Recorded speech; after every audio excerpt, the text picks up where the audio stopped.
Welcome back to MovementProfessional.com. Today I want to discuss the topic of meditation and how it can be beneficial to our movement practice. So in this video I'm going to go over two different ways to meditate, although there are there's many different ones.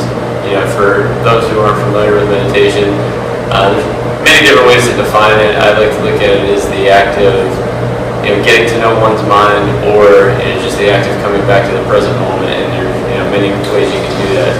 So in the sitting practice, it has an added benefit of helping us work on our sitting postures, and that's very important since most of us are going to be sitting for long periods of time throughout the course of the day. And there's nothing wrong with that. It's just understanding how can we be in different positions other than just chair sitting, and what would be the most ideal position for our spine, and while we are sitting and doing various activities, how can we find some relaxation into those positions so that we can spend more time in them, but also just be mindful of what's going on in our minds and in our bodies when we have to be in sustained positions for long periods. So to get started, I'm using just a medicine ball here. Now, for those of you who have a sitting practice, there is a variety of different tools you can use or benches you can use to sit so that you can elevate the buttocks a little bit. The key that I've found is that the knees need to be a little bit lower, if not very much lower, than the hips. So I'm going to look at this cross-legged position is a common position to be in when one is meditating. However, it's not the only position to be in. So this position is relatively comfortable in that I'm able to keep an erect spine without as much effort. However, the fact that my knees are not touching the ground, I don't have quite as much support as somebody who's got the mobility to, say, be in a lotus position where they can kind of take on this type of balance there. Now I have to do much less work to keep this erect spine. Alright, so we want to look at all of the postural elements that we would look at in standing and to prep before any type of movement in weight training. In that we want to have the shoulders back. Alright, we want to have the chin tucked, the crown of the head balancing over the shoulders, shoulders in line with the hips. Alright, so getting some type of stability in this erect torso position is really important. Alright, so my knees are able to bend here enough to allow me to sit here for a longer period of time, but if somebody's knees don't allow them to bend like this, and what's not being seen is my ankles are actually going into quite a bit of plantar flexion, so that's important to be aware of. They may have some limitations. I'm on a padded mat here, which makes a difference. If I was on concrete, it would be much less comfortable and I wouldn't be able to sustain the position for a long period of time. Alright, the other way that I actually prefer to sit when I'm sitting for long periods of time is to be in this kind of hero's pose, supported. So in this case, again, I'm using the medicine ball. At home I have a meditation bench, so there's a variety of ways to do it. Some people are just flexible enough and have enough support that they can just sit with their butt right on their feet.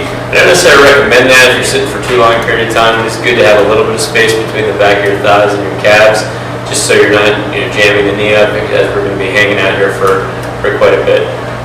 So just a small practice here. What you want to do is initially just find that spinal position. Okay, whatever is comfortable to get support from the legs. Be in a position where the ankles aren't being overstretched and the knees aren't being overcompressed. And then finding an open shoulder position. I like to rest with my palms up, just because I feel like it promotes more of an open shoulder position. Or you can flip the palms and then place the palms down. I tend to keep my eyes open in the morning if I'm trying to kind of wake up with meditation. If I'm doing this before bed to down-regulate, I'll close my eyes. But the gaze will be, if my eyes are open, about 45 degrees out in front of me, and that can vary depending on how tired I am. All right, so we'll just say for now I'm just going to have a gaze about 45 degrees out in front, and the first thing I want to come to is the breathing. All right, so I'm going to just bring my attention to my belly. I'm going to breathe in, and then I want to just try to extend my exhales as long as I can without feeling like I'm running out of air. And this is just a practice of awareness. So step one is just to notice what are your patterns for breathing, what's going on in your body. Alright, so we're just going to look at the breath. And oftentimes if one is stressed, there's going to be a lot more inhales. You're not going to have long lapses between your inhales. So it's almost like you're hyperventilating if you're taking too many inhales.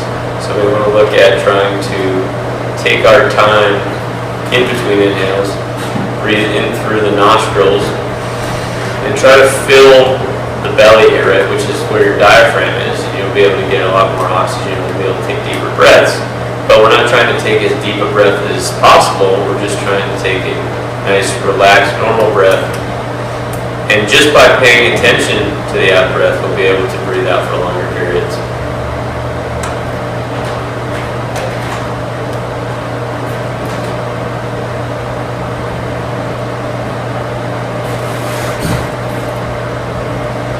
Be helpful to count your exhales. 1, 2, 3, 4, 5, 6, 7, 8, 9, 10. Breath in, and 1, 2, 3, 4, 5, 6. And you can count this in your own head. You don't have to count this out loud. But just so it starts to be a practice of having you extend that out breath a little bit longer, and your focus is on the present moment, on the present breath.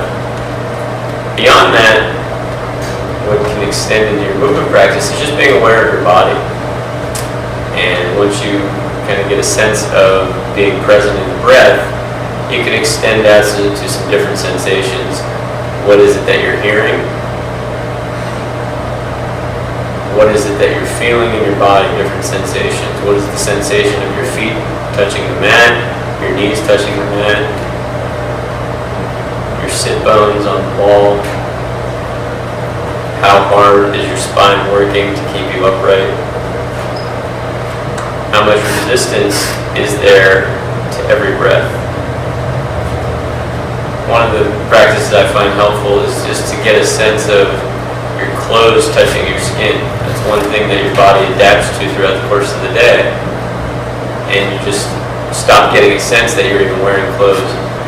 When you come into a meditation practice, you're just trying to find those subtle sensations to bring you into that present moment.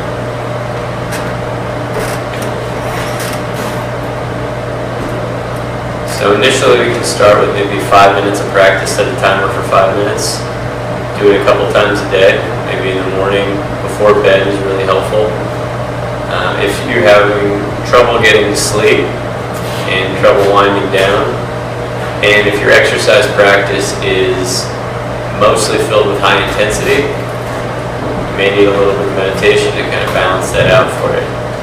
Right? So before bed, it can be really helpful, even if you're trying to rush to bed and you're not getting as much sleep as you normally want as far as the hours of sleep. Just spending 5-10 minutes in a dark room, sitting, focusing on your breath, focusing on the present moment, you may actually find yourself just nodding off, falling asleep right on the cushion or right on in the sitting position, which will help you get a much better quality sleep. So I often find that if I'm excited before bed and I just try to jump into bed, I end up lying in bed for 10-20 minutes anyway. So why not make it a meditation practice to get your body down regulated and you'll be able to go right into a deeper sleep. Okay. So it's really nothing more to the meditation than that in the instruction. The practice is vast. The practice is beyond my scope, and I've had people teach me, and I'm in the process of still having meditation instructors that I'm working with, just to find the many benefits, and the research has shown many benefits for happiness, for looking at the quality of mental cognition. But when we're talking about a movement practice, we have to look at it as we need this good upright position. We're going to be in a seated position for much of the day. So having a practice of sitting and being able to tolerate sitting for longer periods of time, so you start with 5 minutes and kind of progress 10, 15, 20, and so on, and make that become a practice, you're working on all of the endurance musculature necessary to just maintain that upright position. You're also working on some of the mobility necessary in the hips to correlate to an upright torso. So going from there, it really has a positive benefit in just how you hold your posture. The other thing is when you're focusing on your breathing, you're just going to get very much in tune with your breath, which many people are not when in their exercise routines. And it's so vital to have a sense of your diaphragm and a sense of how to use your diaphragm for core stability, but also just getting more oxygen through your body, which aids the healing process and improves your overall conditioning. All right, so just those two benefits right there are enough to maybe look at taking in this practice. And then the benefits mentioned about sleep, and just if your body, even if you're feeling very active and you're being very consistent with your routine, but you're always kind of training in high intensity, your body is going to break down. Your stress response is going to be elevated. You're going to need that balance. Taking longer exhales, being able to extend that, tends to cue in your parasympathetic nervous system. So you're looking at that as a balance there.